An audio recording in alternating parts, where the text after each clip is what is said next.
small business in the city of Detroit. You as mayor, Benny Napoleon, what can you do to open up doors for cats like me to feel comfortable and have an easy road to open up my small business? I think the important thing is that we have to recognize that, and I was just having that discussion with this gentleman here. What's your first name again? William. William. William and I were just having that discussion.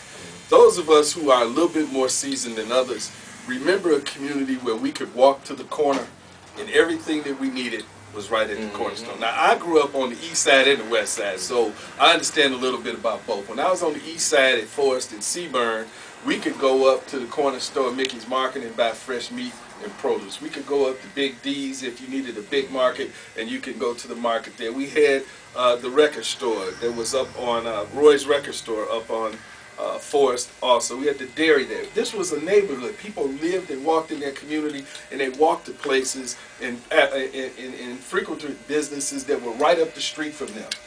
Now we don't have that anymore. Most of these businesses that I'm talking about were owned by folks who look like us. Not anymore. That's right. We have to start circulating our dollars back. Excuse me, I have to sneeze. Take your time. We have to start recirculating our dollars back into our own communities, right. Patronizing businesses. I mean, at one point in time, these businesses were ours. We owned Dot and Etta's. We owned the little Coney Islands. We owned the little Sugar Boys and restaurants like that. We owned the barber shops. We owned the beauty shops. We owned the liquor stores. We owned the dry cleaners. We owned the laundromats. We owned all of this stuff. And that's where Detroit was a real thriving community. We have to go back and do that. How do you do it, Reg? You have to reinvest in this community. We have to get access to capital. But what folks have to understand is, getting back to what the Imam said, there has to be some personal responsibility. You know, you can't go in looking for a loan if your credit's bad. That's not going to happen. You can't go in looking for a loan if you don't have anything of your own to put into it. Nobody loans people money under those circumstances. I don't care who you are. If you don't have a down payment, if you don't have some of your own capital to invest in, you need to understand, you've got to save up some money to start reinvesting in your community. Other things that are impediments to folks who are doing business is the licensing and permitting process and environmental. We've got to roll those into one, make it quick, make it simple, and make it safe. As I talk to small businesses throughout this community, folks here, and I'm sure you may have that same issue at your restaurant, Reg. If people start coming to your restaurant or coming to this barbershop and their car is stolen, or their purse is snatched, or they get robbed going in and out of the business, how many times do you think they're going to come back? I talked to a guy the other day, had gone to a restaurant on Michigan Avenue. He was from the suburbs. He says, I ain't never going back because my car got stolen. It was sitting up on the street light, about 2 cars away from the front door. So now you just lost a customer for that particular restaurant. So we've got to focus on making an environment where business will thrive, creating roll out the red carpet for businesses, incentivize small businesses to stay here. We've got the big corporate guys that are coming in and they get all kinds of deals. But we got to start giving some of those deals to small businesses. Right. So that's how you grow business in the community. Okay, thank you, dear brother. Now, Yusuf Shakur, you go ahead and ask your question, brother. My question is, you briefly talked around the restaurant around crime and making the community safe. Mongo, whatever his name was on the radio the other day, said you was former head of the gang squad and you put the fear of God. That was his word. And that's the type of person that we need. Is that mentality that you're going to bring? And also, you had a lot of big name folks at your announcement. How are you going to get those individuals to come out of their safe communities and get engaging in the neighborhoods? First of all, I don't think that, let me answer the first question first. I don't think that the fear of God is anything that we've ever advocated in this community for the police. I don't want the average everyday citizen to fear the police. That's not really what we should be about. We should be about servicing this community. The reason I got into police work was because Mayor Young asked us as young African Americans to join a police department that was 90% majority and that did not have any representation from the people from this community. Now, many of us, and I see my good friend Tom Taylor and my brother-in-law sitting there, when we came into this department 40 years ago almost, and him a little bit before that, it was a completely different place. I mean, I had partners who wouldn't speak to me. There were folks who wouldn't ride in a car with me. There were folks who wouldn't sit and eat with me who were not part of the city of Detroit. Residency is important. I think having the residency rule eliminated was a horrible thing. People should live in the community that they get their paychecks from. My commitment is you have to lay your head where you make your bread. If you don't want to live here, you shouldn't want a paycheck from here. So we need to demand that city workers live in the community that they're serving. We do not need people to fear the police, especially the everyday citizen.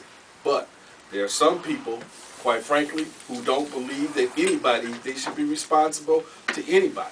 And they have to understand that the police are not afraid of them. There are people who have businesses and people who are living in their houses that are being victimized by people who have no compassion for them. People who don't care, people that they quite frankly believe that they can scare. The police can't be afraid of the people that they're going after.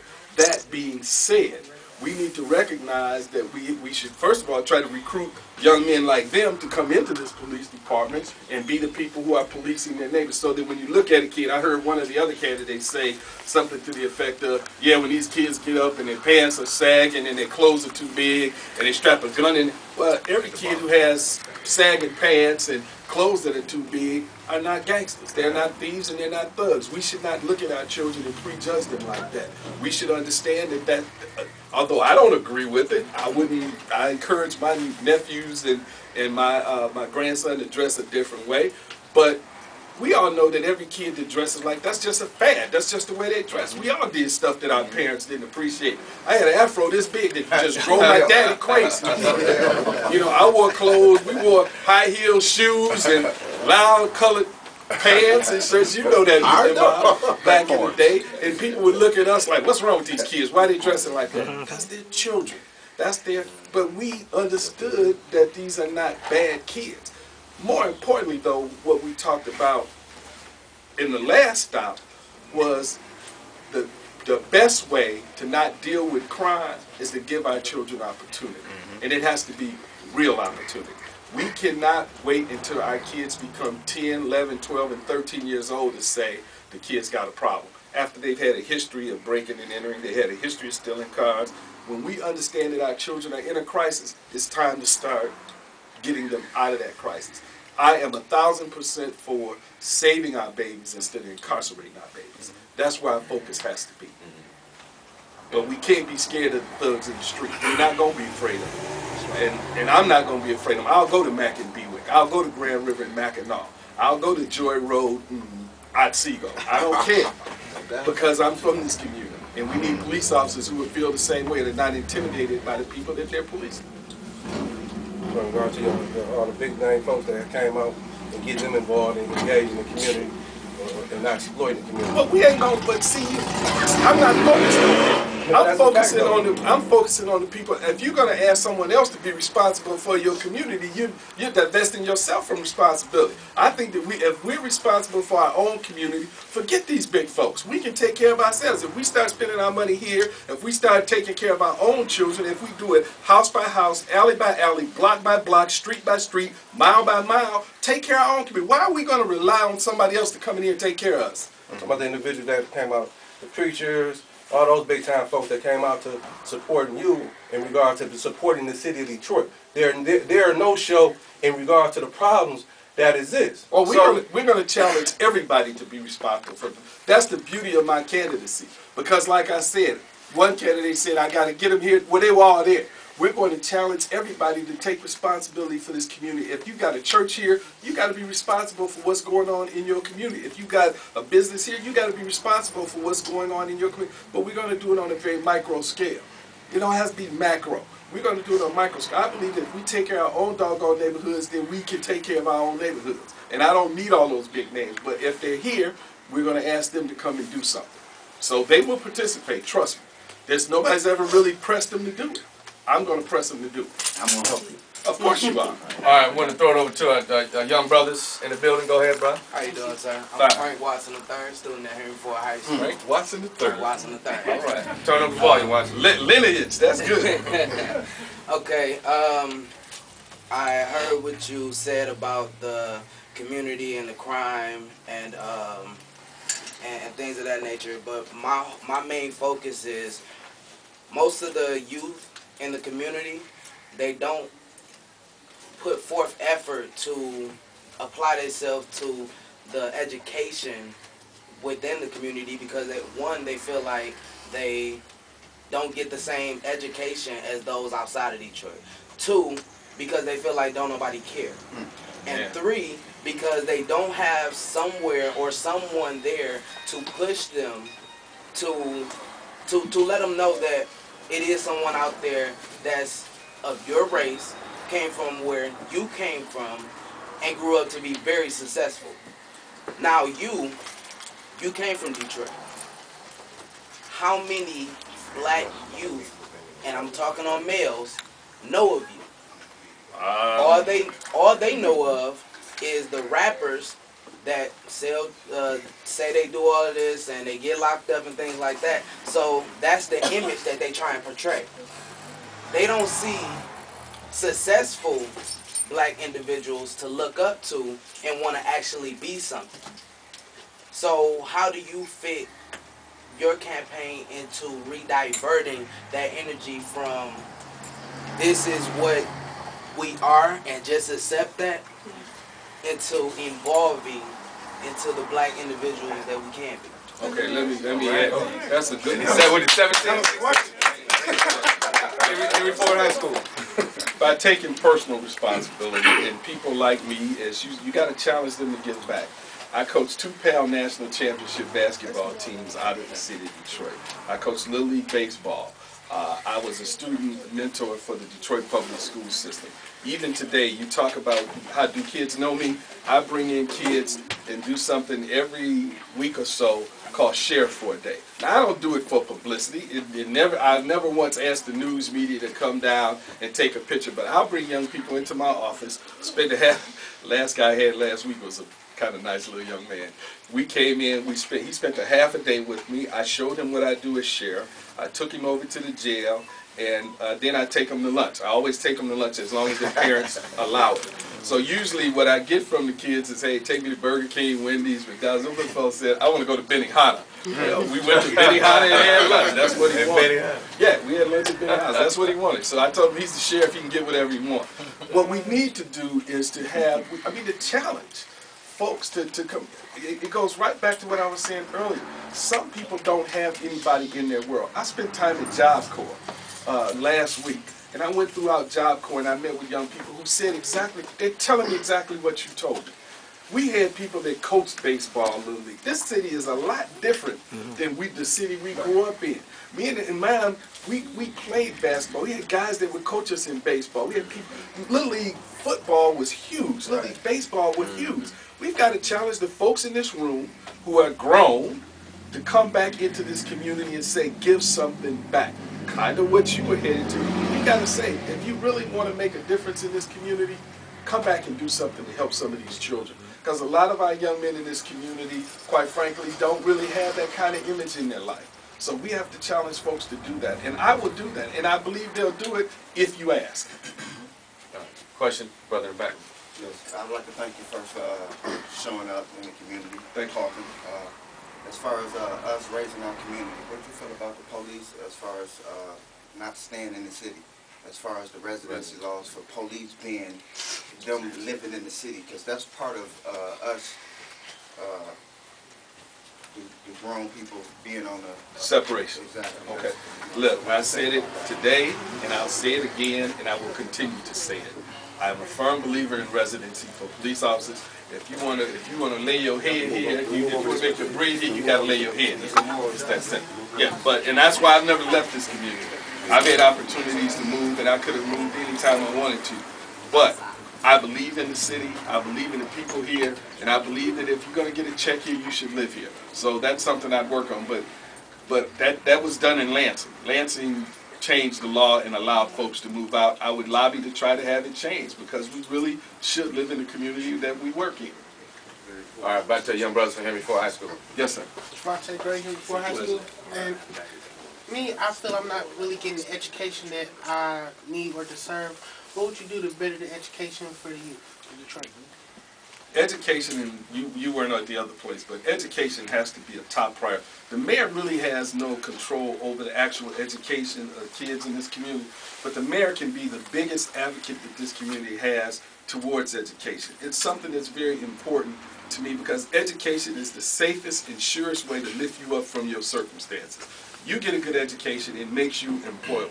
That's just a fact. That's the world we live in. It's not going to change. So you either have to make sure as a young person, if you're trying to get out of here and get a good job, we don't have the jobs that we used to have in this community. There was a time when you could get out of school, and if you were willing to work hard, you could go into a plant, make you a lot of money, and make a decent living. There are a lot of people in here who've probably done that. That's not the case anymore. So we need to focus, for gentlemen like you, we need to focus on getting you into the new and emerging economy. You need to start learning about technology and green stuff, because the world is going green just as sure as I'm standing here. The other thing that we have to value is that there's a lot of ways to make money other than a formal education. There are trades. If you ever hired a plumber recently, which I have, and have them come into your house and fix something, we got to let our children understand what the guy pulled up, the plumber, my plumber. He pulled up in a 500 Mercedes, got out the car in his work clothes, and I looked at him and was like, dude, what's up? He's like, yeah, you called me, it was an emergency. He said, you called me while I was out hanging, man. I just came because it was you. He came in, fixed the little stuff up under the sink in my kitchen. He couldn't have been there more than an hour. He tore him off $250, he jumped in his Benz and he took off. That's the person you need to see. The person that you know can come into the community. He was dirty, but he got paid, and he didn't mind because soap and what. That's what he told me. It's like, he said, Mr. Napoleon, I've been a plumber since I was a teenager. And he was in his early 30s at the time. And he says, but you know what? While I'm working, I'm dirty. He said, but when you see me off duty, I guarantee you when I walk in, nobody knows how dirty I get while I'm working. We need to understand that with carpenters and electricians and plumbers and other people that can make, there are other ways to make legitimate money and make a good living in this community. We need to expose you to that. All right, good brother. Good brother.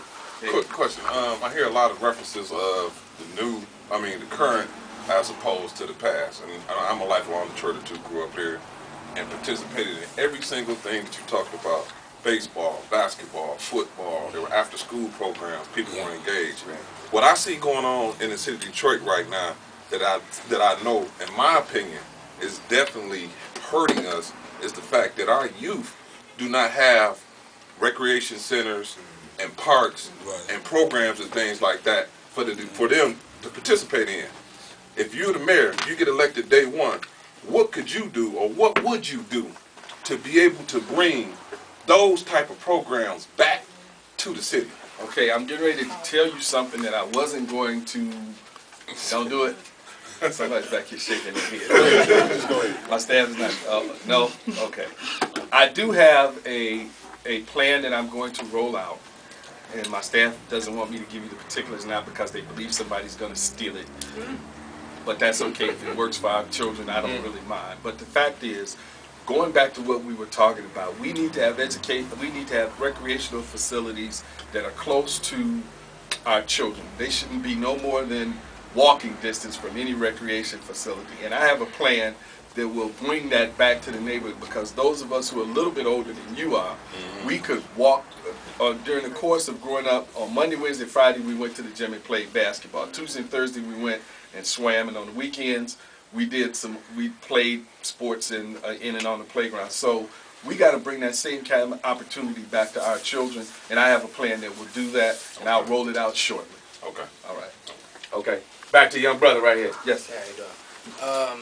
But hold on, getting back to that though. But what you do have to realize is that we have a different kind of young person. That's right. And we can't give them what we think they want. That's We right. need to bring them to the table and engage them Right. and ask. Cause see, we'll go someplace and open up the gym and say, come on in and play basketball, and it'd be empty. Well, maybe these kids want to do it this way. Right. They want to do it on the computer. A bunch of nieces and nephews, and they talk about they scored 30, and I'm thinking, dang, you had a great game. They talk about on some computer games. That's okay. I'm down with that. Right. You score 30 and that makes you happy, I'm okay with it. But if that's how they want to do it, we need to make that available for them. We got to engage them in the discussion, because they might want to go someplace and you can't. I have the advantage. I grew up in a house with 7 women. And I used to see guys come in the house and give them stuff, and when a guy walk out, they be like, I'm going to do it that. I got 5 sisters, so. So you know, you got to give people what they want, not what you think they want. So we got to engage the children in the process and let them decide what kind of recreational activities they want. It may not be the traditional rec that we see. That's right. Yes, young man. Okay. As far as you said with the recreational centers, a thought ran through my head, and I wanted to know how you felt about it. Is it possible that we can get all these schools that are closed within Detroit and, you know, somehow take over them and, you know, turn them into the Recs, because they're already within the community? Am I already on your... Yeah, I'm already... You already right. So you just need me to roll out. Another thing that y'all got to understand is... That's right. How you doing? How you doing, sir? Pleasure to see you. You too. All right. The other thing that you got to understand is that when we were in school, the athletes were the guys that really ran the school. But now it's music, and I'm okay with that. You know, guys in the band are big time now. Back when we were in school, the band was like, you in the band? Like, nobody, band guys didn't get any play. The basketball players and the football players and the guys running track. But now these kids are very much into music. So why can't we do something every single week to keep them occupied? We don't want them on the streets.